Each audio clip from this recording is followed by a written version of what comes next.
Hello, and welcome back to the Real Estate Investors Club podcast, episode 14. And so, thank you, Terry. And today, it's a pleasure to welcome Ashley Wilson. Hello, Ashley. Hello, thanks for having me. Look, it's a real pleasure. When we were discussing with Terry who we should have on between now and the end of the year, your name came up because you've been very successful. And first, I'd like to take a minute or two, obviously, to introduce you. And I've actually found out about you from Bigger Pockets. You're a huge contributor, and you're Philadelphia-based real estate investor, and you focused a little bit more on single family and flips. And over the last couple of years, you've really put a lot more energy on multifamily and larger properties, and have developed quite an expertise in scaling and in operational efficiency. And those are some of the topics that we were hoping to discuss with you today. Absolutely. I'm looking forward to it. All right. Well, okay, just jumping into it, like a lot of investors start with, maybe a couple single family homes, or they buy a sixplex. And at first, not everyone realizes the importance of putting systems in place, because this is an investment. It's supposed to be passive investment, by the way. And we actually end up putting a lot of time into it. So throughout your journey, first of all, at what point did you start to put systems in place, and what were they? From the very beginning. So I think it was out of a necessity because I had a W 2. I had a very busy life at the time that I first got started in real estate. And frankly, I wanted to be a lazy investor. Did not want to be disturbed by renters' phone calls. I did not want to have to deal with the cleaning company. I just didn't want to have to deal with anything, but I wanted to make money. And in doing so, I figured out that the more proactive I was at putting those systems in place and planning for every possible scenario, it then limited the interaction I had to have with renters. So, reviewing your processes, making sure the right people are involved in the process and they're not stepping on each other's toes and it's streamlined, I think is an outcome from putting something down on paper. Mhm. So let me just kind of get into a bit more the nitty gritty of this. So, like, I think that's a good description of, let's say, the macro of like, okay, how do we go about doing this on a macro level? But like, let's get into the nitty gritty. So maybe you've got one or two properties, three properties. You've got the construction guys on the one hand doing things. You've got your tenants on the other hand. What are some of the first things that you did specifically when you're kind of in that bootstrapping phase? Because I feel like a lot of people where they get stuck is they have this kind of, they don't have time for full-time employees. Maybe they don't want to spend money on a property manager, and they're thinking, okay, like obviously everyone wants to automate, but maybe the resources aren't there. So what advice would you have for that kind of getting over the initial hump of systematizing? Yeah, so I can give a few examples. First, my first foray into real estate was house hacking. So, house hacking, for anyone who's listening that doesn't know, is when you have a residence or a space in which you reside in part of that space and you lease out the other space to offset your expenses. So, let's say you lease out a bedroom or two bedrooms or a basement or even an office. You can lease out an office, right? So, what I did was, because once again, out of necessity, I had a W 2 at the time, full time job. And I also, too, lived in that residence for 9 months out of the year. And then the other 3 months, I lived between US and Canada. My husband's Canadian and he was a professional hockey player. So during the season, we would rent out the bedrooms to other players on his team. And then during the summer, we would Airbnb while we weren't there. So gearing up for the summer, things that I would do is I would incentivize people to lease early so that my summer was completely booked full of tenants. And even if that was at a discounted rate, to me, what was more important was having the entire summer booked, that I could plan for it, as opposed to taking renters as the summer was going. And that's just something out of, I don't want to be handling reservations when I'm on vacation in the summer. That's what that's my mindset. That's where my mindset was. So what I did is I made sure that, and this is pre-technology with the keypads and, just pre-programming on your phone, different lock combinations. So I had to have a ton of keys, copies of keys in case people got locked out. I had neighbors with keys. I had our cleaning company with keys. I had friends who lived in the area with keys just in case, someone got locked out and we ran out of all the spares. And then I hid them also too throughout the community. So I had if you go take 3 steps left and then 4 steps straight, you have to find this little rock, and under the rock. No, but in reality, I did do that.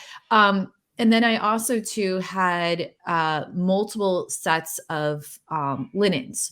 So one thing I noticed when I went on, I actually didn't use Airbnb because Airbnb wasn't the service that everyone used at that time. It was VRBO. And what I noticed when I went on VRBO was everyone had this minimum 4-hour block where the unit wasn't rented. So someone had to check out by 10 a.m. They couldn't check back in until 2 p.m. when there was a turnover.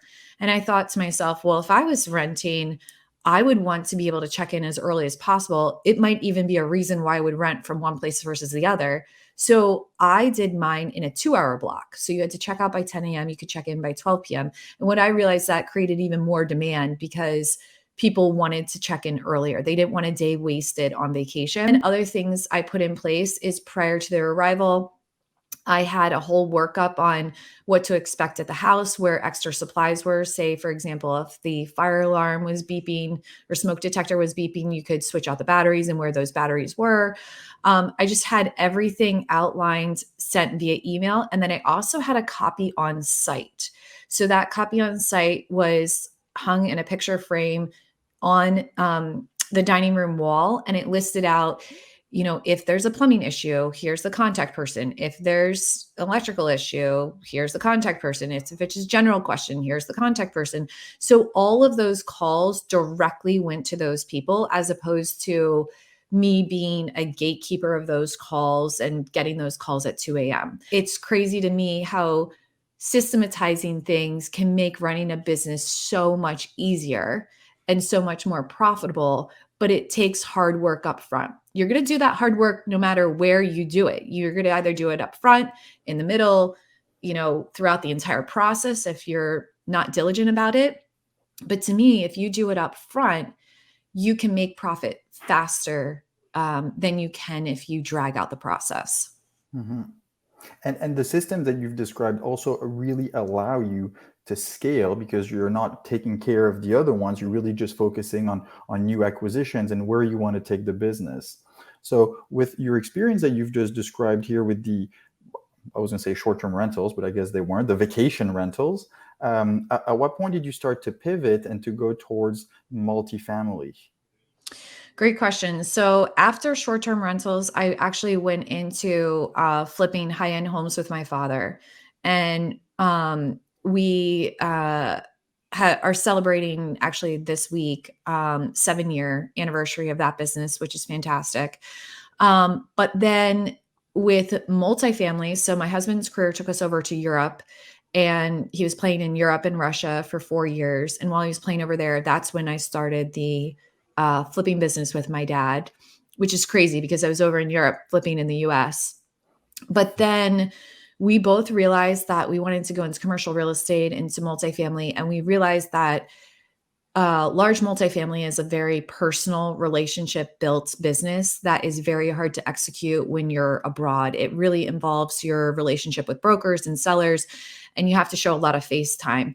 So we decided to put that on hold until my husband retired and we came back to the States. So once he retired, we came back to the States. We decided to move forward with commercial real estate. But ultimately, it aligned better with our why and our ultimate goals. We wanted to create generational wealth. We wanted to have financial freedom. And, everyone throws around that term, but what does that look like for us personally? It looks that like anytime our children need us, or we just want to be there, we have the freedom to do so. And so, like, again, I want to kind of just, get in there a little bit. So you make this transition to, I guess, multifamily and commercial real estate. So what were action items 1 and 2 on your list when you made that decision, right? So you're like, okay, I'm going to go from doing one segment of the business, which is flipping, to this other type of business. So what exactly did you put in place to make that change? There are two things that you need to do, and these are the two things that I stress to everyone because no one is doing it, which is one is tell everyone and anyone who will listen to you that that's what you want to do, and two is lead with value. So many people lead with their deficits and they want to know, how can I get into this? You're doing this. This is so amazing. I see you doing, you know, a couple hundred units a deal. I want to do that. How can I do that? How can I work with you? Well, you just wasted 15 seconds telling me things I already know about myself, and I still know nothing about you. What value do you provide? What value can you help with the business? What deficits have you already looked into my business and figured out that we have shortcoming? Every business has a shortcoming. Every person has a shortcoming. What are my deficits? What are my business deficits and exposures that you can provide value with, and you lead with that. So that's exactly how I got into commercial real estate. I told everyone and anyone who would listen to me that I wanted to get into commercial real estate. And the value that I provided is I knew construction. I know construction management. I can manage large construction projects. I know how to streamline those projects, put in efficiencies, everything we just talked about, right? I know how to run a business very smoothly, especially construction management. And that's the value I provide because ultimately, commercial real estate does not attract contractors and major commercial builders. It typically attracts very highly successful business minded folks who are lawyers and doctors and looking for ways in which they can defer their taxes and diversify their retirement strategy. And those people are typically not brought up through construction. I am just a one off. I was very lucky to have that influence in my life, both from my mother and my father. My dad was in construction, my mom was a company manager. So I literally am the product of those two influences. And that is valuable to people. And my first deal that I partnered on was exactly that. I led construction management. And it was only a couple of weeks after we made this decision that we wanted to go into commercial real estate. Now, had we studied commercial real estate, had I understood the basis behind there, it wasn't like it was an overnight success story and I just got really lucky. We spent years learning about commercial real estate. But when I took action, it happened overnight because of all of the groundwork that I had done up to that point. Oh, absolutely. And so now it becomes really relevant as you described the prior experience that you had in flipping homes and in managing construction site and getting those projects together and how well it would combine with buying a large multifamily. Obviously, I bet you focus on value add so that there's a lot of construction involved. Can you kind of like walk us through like the first larger deal that you did in commercial and kind of how do you find it? How do you fund it? Did you have some investors and partners? And then what was your big role in that construction management position? So the first deal my partners found, the deal that the example that I just gave, they already had it under contract and it was perfect because they knew nothing about construction. So they had a project. It was around a $2 million renovation plan. A large part of it was due to a building had burnt down while they were under contract and needed to be completely rebuilt. And that scared them.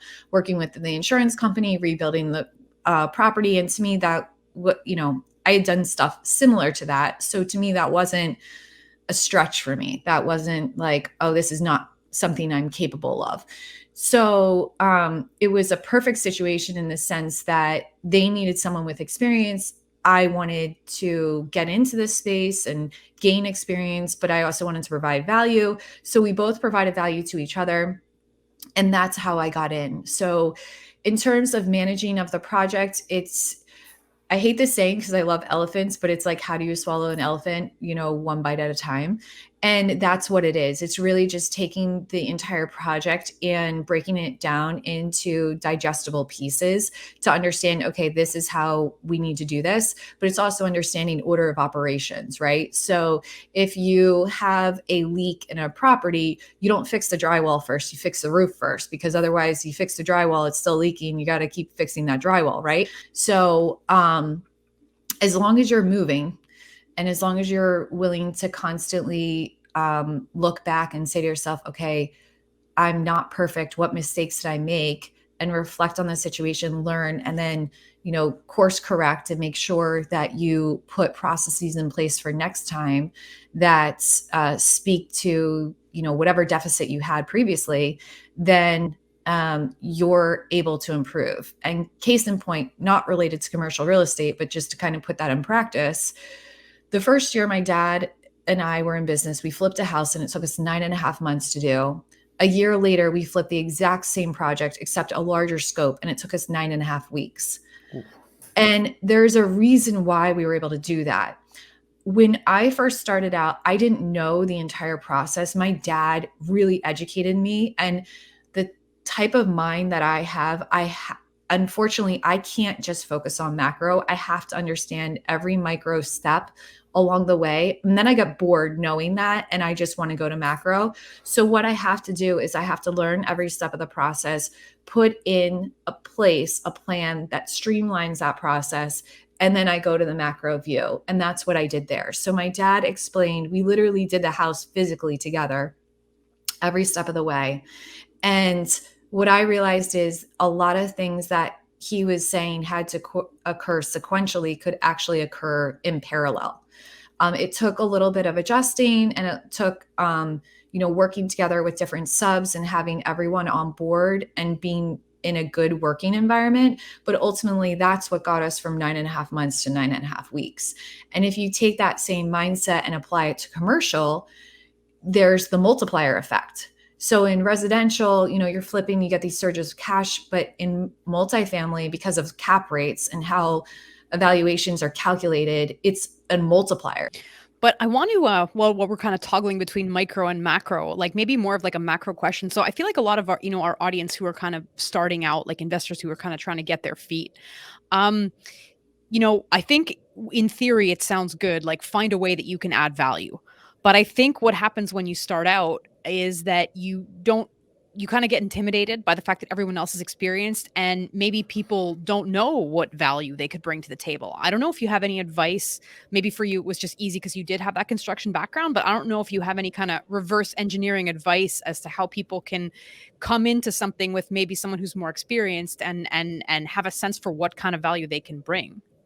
I completely agree with you. I think people are intimidated, and they're intimidated for frankly the wrong reason, because they think real estate all boils down to construction and knowing real estate. But I can tell you that multifamily is a business, and there's multiple aspects to that business. So every single person has value. And what's great about multifamily and what's great about all the different asset classes in real estate is you can take any single profession and apply it to a specific real estate asset class, depending on that asset class. So I just think that sometimes it's not necessarily, it's like that thing where when I tell people I'm involved in real estate, they naturally default and think I'm a realtor, which I don't even have my license. I've never had my license. There's just so many different components of real estate that I think that if people think of it like that, then they can see, I do have value. I'm really good at presenting. I'm really good at public speaking. Well, maybe you're the spokesperson for the company. Maybe you're the person who pitches the deals. Maybe you're someone who's a really good networker and can secure, institutional funding or large investors. I feel like there's just so much value to add, whether it's your work experience, who you are personally, your connections, your network in and of itself. But I have yet to meet someone who can't provide value in some way or another. I think that's like really awesome advice. And I think that it's really just a mindset flip. And I think, like, as you say that, I've never thought of it that way, but it's absolutely so true that, like, people lead with their deficits and don't get their own mind thinking, what can I bring to this? Because you're absolutely right. Like, even someone with good administrative experience, man, do I wish I had someone to knock on my door right now who wants to partner with me, who wants to just like organize my office, like, come. Exactly. And it's all about putting in those hours, and it's you are the average of the 5 people that you hang around the most with. So even if you don't have, the highest level of experience, let's say, for example, you're an excellent writer and you proof what everyone's writing, you're going to learn the language. You're going to educate yourself and be around these people who are constantly doing things. And over time, that will build experience itself. You'll start to network with different people. You'll start to change your circle. And it's like, billionaires don't hang out with people who are struggling with, like day-to-day finances typically, right? They're hanging out with other billionaires, right? And that's kind of the thing, is if I'm not someone to say like social climb your way up, but you got to do it a little bit. You got to look and say, if I want to be in real estate, do I go home from work and turn on the TV and eat a bag of chips, or do I go home and work on my mind, body, soul, and actively learn and put on a podcast and go for a run, or after the kids go to bed. I have kids. I know how much time is like so valuable when you have it to educate yourself. After the kids go to bed, are you just, sitting down and being like exhausted, or are you finding a way to energize yourself and use it as an extra hour or two to learn and to network with people? Because at the end of the day, it's the hustlers who are winning. It's the people who put in those extra hours. It's just like an athlete who trains. Athletes who train, I mean, there's a reason why there's a coined term, the 10,000 hour rule, because of this whole idea of time invested is what actually makes someone an expert. The majority of us, there's obviously those crazy people that we all are like, how do they, overnight do it? But oftentimes when you look behind the curtain, it's because they've put in 10,000 hours. They just started before you, or they're putting in extra time on nights and weekends. Mhm. Yeah, no, I think that's really very true. And I like the comment also about, what kind of people you spend time with. And like, one of the things I realized is like, financial success is not the only metric. And like, I observed this, we were off camera before, we were just like chatting about like, the fact like that I do Brazilian jiu-jitsu, but like, let's say I hang out with top athletes in that field. I can completely take some of the stuff that they do and transfer it into real estate and vice versa. And it's not just because somebody has a lot of money. Like, there's lots of starving athletes out there. But if you spend time with people who are at the top of whatever they do, like, you end up absorbing some of that positive stuff and taking on some of their habits. So I think that's really great advice. Absolutely. And as you just mentioned, like you become the person, well, the average of the 5 people you hang out with. You are also the author of a book called "The Only Woman in the Room," that was released about a year or two ago. And I'd love to hear a little bit more about that, because I can just imagine how going to events or conferences or real estate gatherings, and you must have just looked around and be like, what am I doing here? And so it really just connects to what was just mentioned, and I'd love to hear about it. Yeah. So I actually always grew up being the only woman in the room, so to speak. My dad was in construction. My brother played team sports. I played individual sports. By and large, I also did play a team sport, but um, it was just always a thing that happened. I went to an all boys school that went co-ed, but it was still like 3-1. When I went there, I lived with all boys in college my senior year. So it never really bothered me. I never really noticed it, didn't pay any mind to it until I went to this one conference, and even previous conferences. Like, I looked back at pictures and I'm like, I am the only girl in this picture. But this one conference, I think the reason why it was called out to me is because the co-founders of Investor, Andressa Gadelli and Liz Faircloth, asked all the women in attendance to have lunch together. And out of 450 people at the conference, there were only 16 women at this table. And that to me was the first time I was like, where are all the women? Like, all of, my husband and I attended the event together. We're both in real estate together. You don't have to invest with your spouse, but like, how are we the minority here? Like, how is there not more women in this space? It's crazy to me.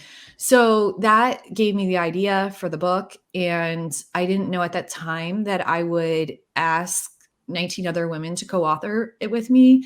Frankly, I thought I was going to just write it myself, but that doesn't provide value. And I'm not just talking about women. That wasn't, all the authors, when we met together, all the women were like, do you want us to focus on being a woman? And I said, no, honestly, I don't, that's not the point of the book. The point of the book is to share your knowledge and share your, your inspiration, either or, whatever you want to do, but here's your topic. What's interesting to me is some of the greatest feedback that I've received have actually been from men. They picked up the book and they said, it's one of the best real estate books they've ever read. And these aren't people that I was face to face with and they had to say it. They literally reached out to me and wrote me notes about, how profound this book was for them. And they either had a daughter or sister or mother that they wanted to get involved in real estate. And that to me was really, really important. I have 2 daughters.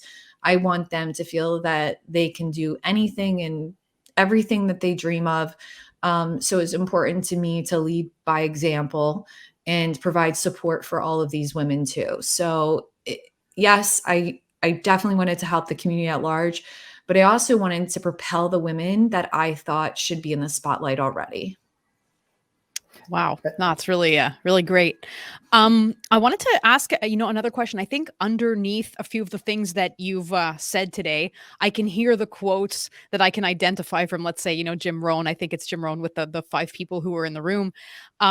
It sounds like you've spent a lot of time working on your mindset and integrating some of those, like, I guess, self-improvement, practices, if we want to put it that way.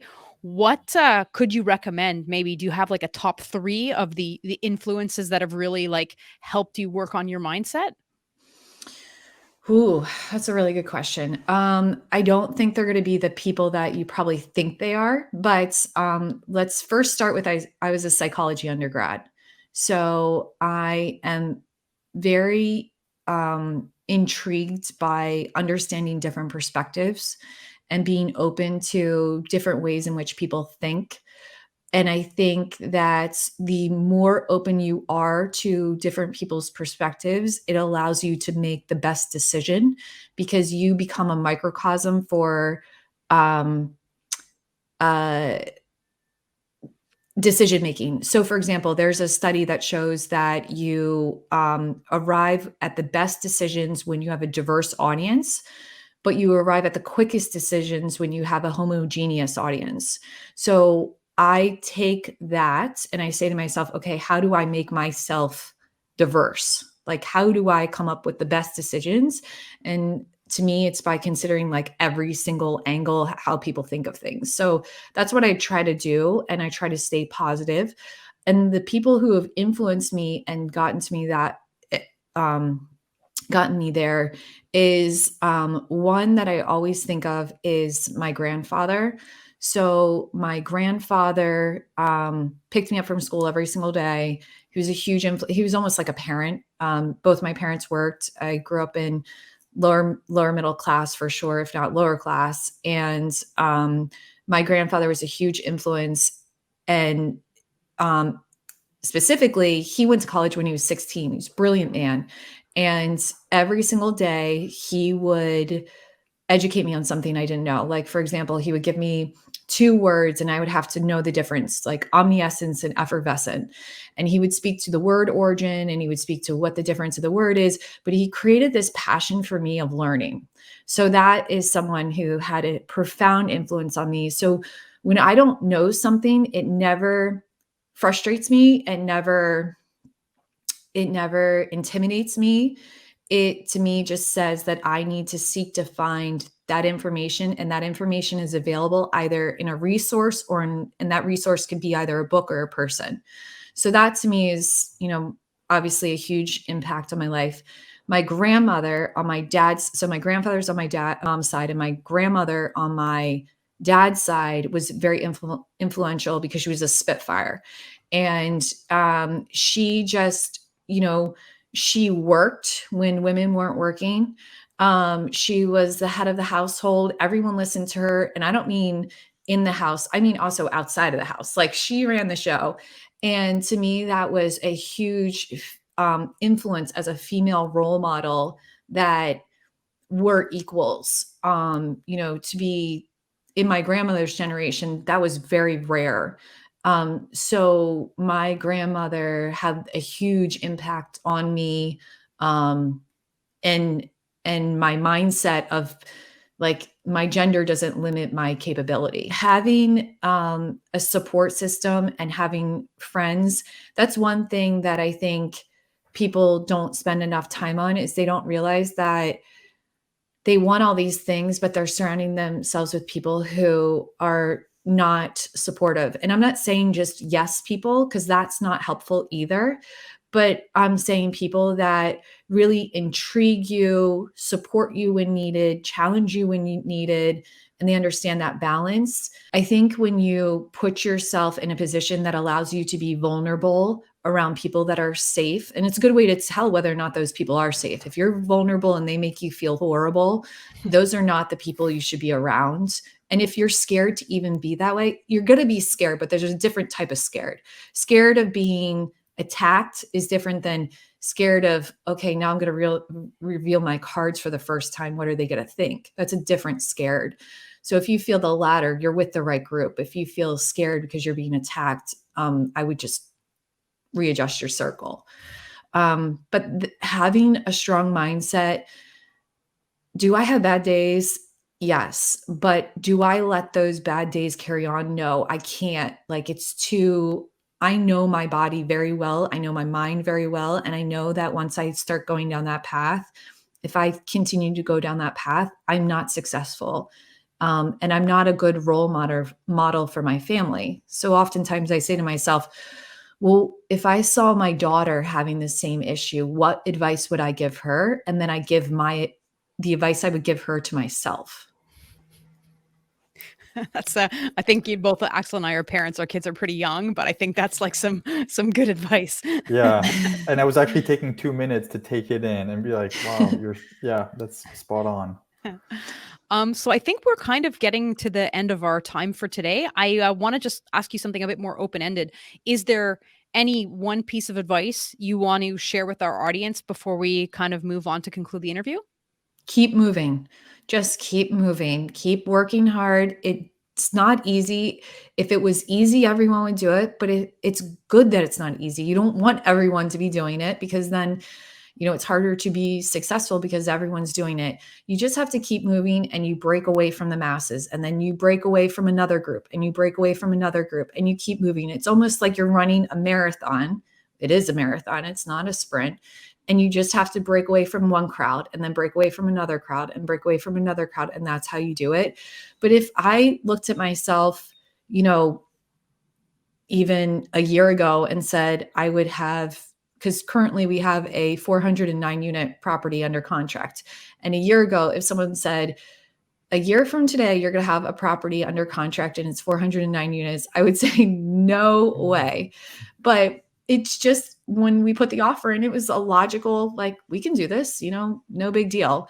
So you never know where you'll be in a year. And if you're ever down on yourself, or you're ever having a bad day, just look back a year before and say, a year ago, would I wish I would have had this problem that I'm dealing with today? And most of the time it's yes, because you're only having that problem today because of whatever great situation you put yourself in. So it's not always bad. Good advice. Yeah. So Ashley, thank you for spending this time with us today. Where can our audience find you if they want to connect with you or follow some of your ideas?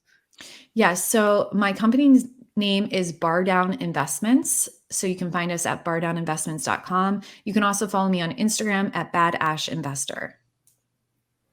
Thank you so much, Ashley. It's been, I know I'm going to take a little bit of time to take it in and reflect on it. Really inspiring. Thank you so much.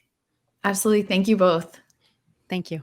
Thank you. Have a wonderful day. And for the audience, keep listening into it, and we will see you in about 2 weeks. Thank you so much.